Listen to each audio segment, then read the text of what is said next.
Untuk itu langsung saja saya beri kesempatan untuk Capres nomor urut 01, Bapak Joko Widodo untuk bertanya. Waktunya masih sama Bapak, 2 menit dan akan dimulai ketika Bapak berbicara. Silakan Bapak.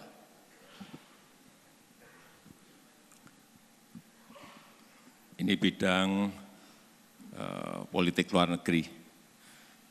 Pertanyaan saya, apa pandangan Bapak mengenai konflik di Rakhine State? Terima kasih. Waktunya masih ada, Pak Jokowi? Cukup? Baik, terima kasih. Langsung saja akan dijawab oleh Capres nomor urut 02, Bapak Prabowo Subianto. Waktunya juga sama Bapak, 2 menit. Dan akan dimulai ketika Bapak berbicara. Silakan.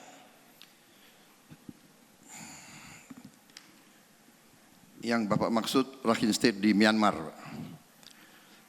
Jadi kita prihatin dengan apa yang terjadi kepada masyarakat Rohingya.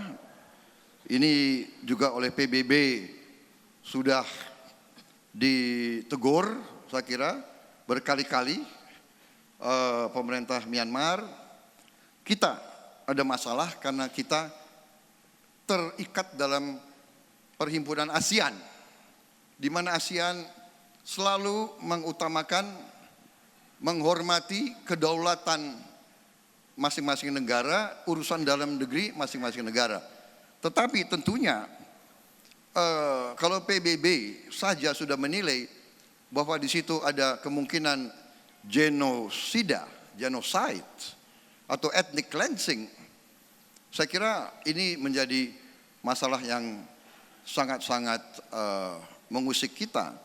Jadi kita perlu menggunakan pengaruh kita bersahabat sama Myanmar, tapi kita perlu yakinkan mereka untuk segera menghentikan perlakuan yang tidak adil terhadap Rohingya, apalagi yang sangat-sangat merupakan pelanggaran hak asasi yang luar biasa. Tapi sekali lagi, bobot kita selalu akan dinilai.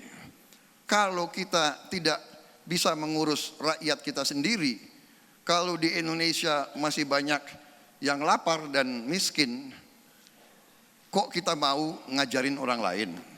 Satu. Lagi pula, kalau kita tidak punya kekuatan, ya paling kita bisa hanya memberi saran dan memberi peringatan. Kita sangat prihatin, kita mengutuk tindakan-tindakan itu. Tapi ya kita terima kasih Bapak Prabowo Subianto, kita waktunya terikat sudah habis. Dan kita menghormati kedaulatan masing-masing negara. Waktunya sudah habis, terima kasih. Silakan. Langsung saja ditanggapi oleh Bapak Jokowi, waktunya juga masih sama Bapak, 2 menit. Dan akan dimulai ketika Bapak berbicara, silakan.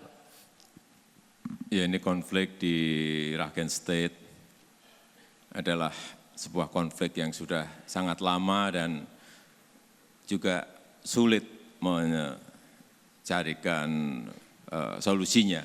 Tetapi alhamdulillah kita diberi kepercayaan saat itu oleh Sekjen PBB, Bapak Antonio Guterres, untuk menjembatani agar ada dari tim kita yang bisa masuk ke Rakhine State untuk melihat langsung sebenarnya kondisi di sana seperti apa.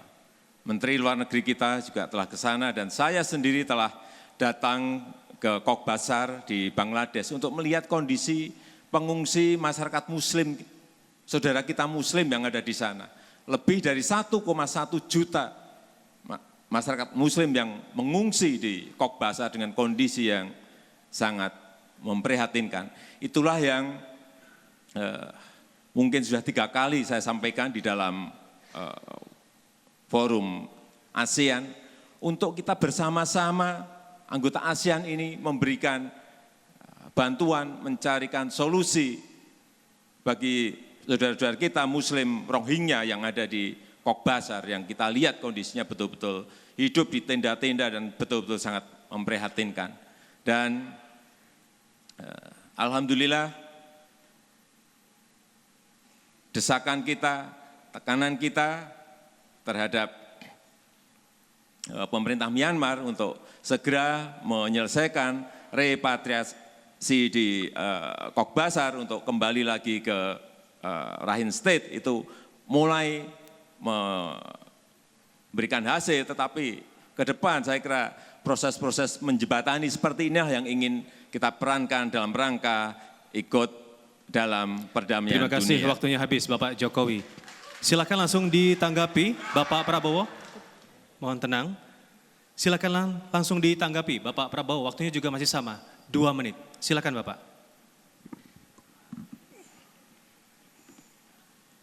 Baik, sekali lagi saya menegaskan di sini bahwa kalau kita menjadi mediator itu baik-baik saja, ya kan? Kita menjadi a nice guy gitu untuk mendamaikan, mediator dan sebagainya, itu tidak ada masalah. Itu saya juga mengakui itu mungkin prestasi pemerintah Bapak, ya. Tetapi saya kembali menganggap ada hal yang mungkin Bapak tidak merasakan, bahwa sebenarnya kita tidak terlalu dihormati, Pak, di luar Indonesia. Kita tidak terlalu dihormati karena mereka tahu Indonesia ini ya selalu hutang banyak, mata uang lemah, iya kan, import makan, negara agraris import makan luar biasa. Di mana kita dihormati? Maaf, Bapak pemerintah, ya, pasti protokol yang jemput. Kita rakyat biasa, kita tidak dihormati di ASEAN. Kita tidak dihormati oleh komunitas wartawan asing di Jakarta. They always say Indonesia is a nation of great potential and will always be a nation of great potential. Indonesia negara yang akan punya potensi besar dan selalu akan punya potensi besar. Itu ejekan mereka kepada kita. Jadi kalau kita mau jadi nice guy, mediator, monggo. Saya berjuang agar Indonesia dihormati. Indonesia kuat. Indonesia berdiri di atas kaki kita sendiri. Indonesia mensejahterakan rakyatnya, dihormati karena rakyatnya sejahtera, bukan karena rakyatnya miskin. Kita tidak akan import bahan makanan dari luar negeri. Itu Prabowo Sandi. Terima kasih. Terima kasih Bapak, waktu sudah habis. Boleh kita berikan apresiasi untuk kedua pendukung 02 dan juga 01. Boleh memberikan apresiasinya, silakan.